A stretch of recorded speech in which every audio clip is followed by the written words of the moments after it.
지금 센터장님이 말씀하시는 마을 단위라 함은 그 다음에 비용 지불을 구조화해서 11페이지 이거요? 연계 체계 구축 11 연계 체계 구축 더 넘어가야 될 것 같은데요. 어? 공사예요. 공사. 뒤로 네. 공사. 그거는 2번. 가셔야 돼요. 앞으로 반대로.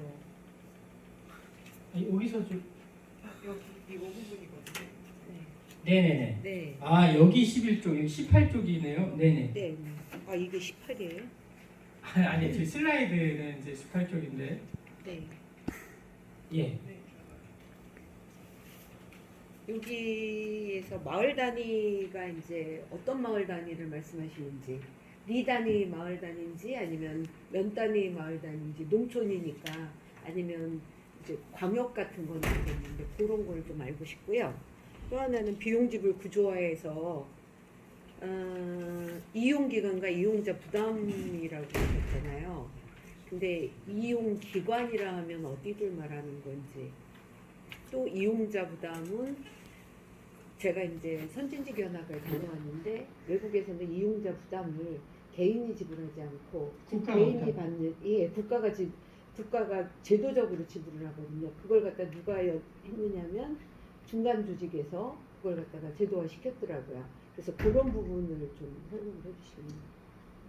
그 이제 마을 단위라는 게 그 도대체 마을의 범위가 어디냐? 네네. 그게 우리 살고 있는 리 단위, 네. 구 단위냐 아니면 면 단위냐 그거는 저하고 이제 김영욱 과장님 준비 바로 하시고 제가 생각할 때는 뜻을 같이 해서 연계할 수 있는 농장이면은 그게 맞는 것 같아요. 예 그거를 반드시 리 단위로 해라. 지역으로 하는 게 아니라. 예, 면 단위로 해라 이런 개념 반드시 그런 개념이 아니고 네. 지역사회나 마을이라는 개념도 이게 행정 단위로 네. 쪼갤 것이냐 네. 생활권을 함께하는 게 지역사회냐 논란이 많아요. 네. 그래서 제가 생각할 때는 이렇게 굉장히 막 감각적으로 이렇게 막 생각하지 말고 네. 연계와 협력이 가능한 가능한 농장, 네네 그렇게 좀 생각이 되는데 김정석 박사님 혹시 예, 그 마을이라는 표현이 굉장히 오해가 있는데요. 그런 의미입니다. 일단 근데 이제 전통적으로 이게 차이가 있는데 시골에서 계속 나고 자란 분들은 마을 그러면 네. 거의 10명 중에 9분은 리를 생각을 하세요. 근데 저기서 마을이라고 쓰는 거는 꼭 리를 얘기하는 건 아니고요. 근데 이제 동네마다 다른 거죠. 뜻을 같이 하고 사회적농업 프로그램을 같이 할 수 있는 농민이 리에 여러 사람이 있으면 좋죠. 근데 이제 지금으로서는 네. 리에 한두 집 있기도 힘들고 그러면 면 단위, 네. 면에 한 5집 정도가 있을 수도 있고 좀 정 안 되면 시군 단위로 갈 수도 있다고 저는 생각합니다. 그것도 마을이라고 볼 수 있는데 가까운. 예, 시군을 벗어나면 좀 힘들지 않느냐. 왜냐하면 같이 하는 분들이 그래도 좀 아는 사람들이어야 돼요. 한 다리 건너서. 아까 내 친구가 더 말씀드리면 10개라고 했는데 왜 3개, 2개, 5개 줄였냐면은 이것도 정해진 법은 없고요. 여러 가지 모델이 있습니다. 외국의 사례를 보면 일단 네덜란드는 우리나라 분들 굉장히 견학을 많이 가시죠. 그 하싱크 박사가 아주 아예 그 하싱크 박사 제자가 연구소 차려서 한국인도 받고 있습니다. 조여원 박사가 있는데 그게 나쁘다는 게 아니라 우리가 흉내내기 어려운 부분이 있어요. 일단 네덜란드는 되게 이렇게 마을에서 여러 농장들이 연대하고 이렇게 하는 게 아니고 한 농가가 합니다. 한 농가가 주로 다는 아니지만 한 80% 정도는 치매가 있는 노인들, 어르신들 주간보호 기능을 합니다. 그래서 버스로 쭉 아침에 모셔다가 거기서 농작업 좀 하고 식사도 하고 차 마시고 놀다가 저녁에 모셔다 드리고 하는데 이게 한 농장이 합니다.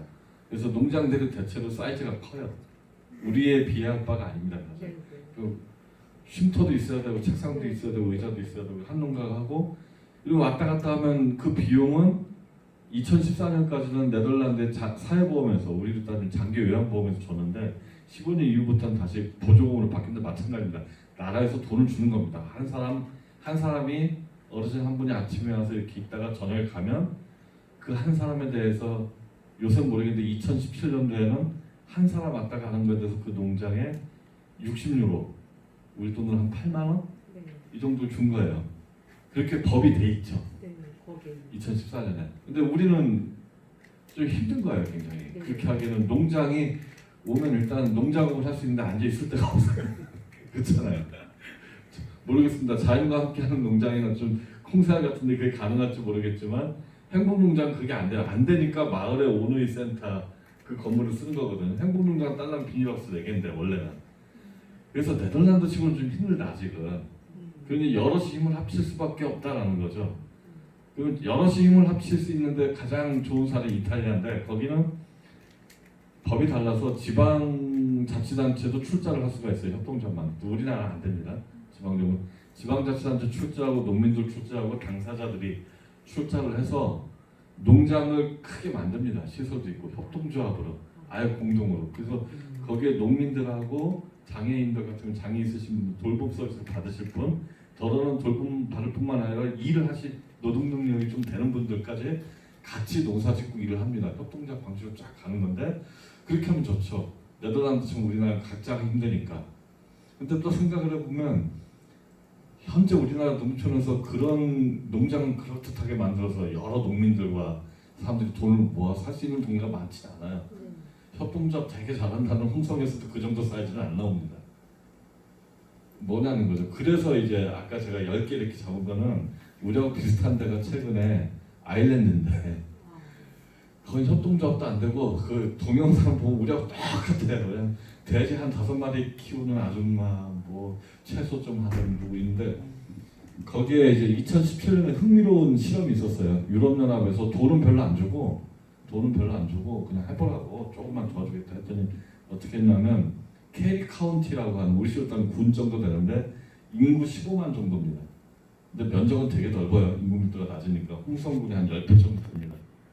근데 15만이니까 홍성군하고 비슷하죠. 홍성군이 한 11만, 12만 될 것 같은데 거기에서 어떻게 했냐면 농장에 가서 뭐 이렇게 사람마다 다르죠. 장애 정도에 따라서 농장에 가서 일주일에 누구는 하루, 누구는 일주일 내내 5일 가서 뭐 프로그램 참여하고 거기서 이 프로그램에 가서 일을 하기도 하고 노동 능력이 되면 일이 안 되는 노동을 하기는 힘든 분들은 그냥 농장에서 놀고 오는 겁니다. 앉아서 있다 오는 거예요.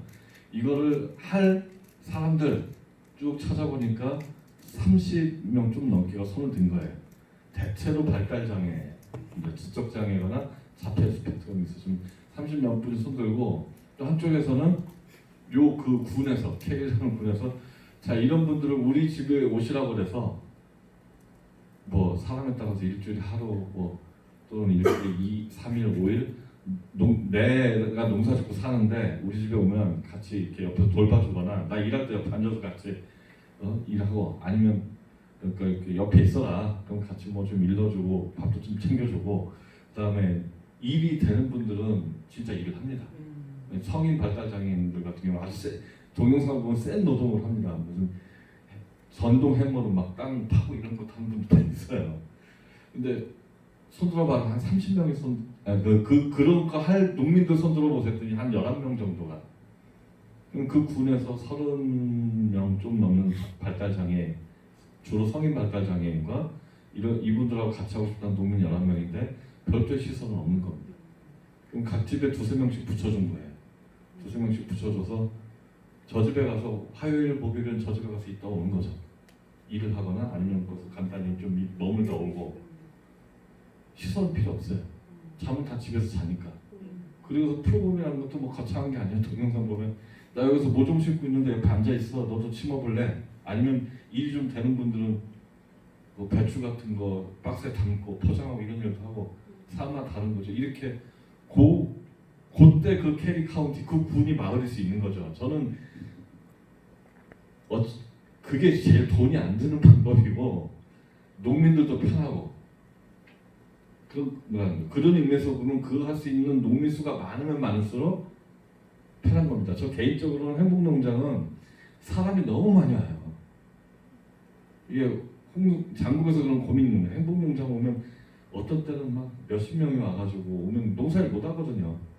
그분들하고 프로그램 진행해야 되니까 이거를 장국 면에 지금 일부 그렇게 하고 있지만 장군면에 한 10농가 정도가 있으면 50명이면 5명씩 찢어서 보내도 되고, 그 다음에 외지에서 오는 게 아니라 동네 장애가 있으신 분들이 농장에 다닌다 그러면 각 농민들이 1명에서 2~3명씩 맡아가지고 너는 우리 집 일주일에 이틀만 와라, 3일만 와라, 이렇게 하면 된다는 거죠. 사실 그런 의미에서 마을당 몇 농가 이런 거고, 그 인원이야 많을수록 좋죠. 농장 수가 많을수록 각자 부담도 주니까. 그리고 이제 두 번째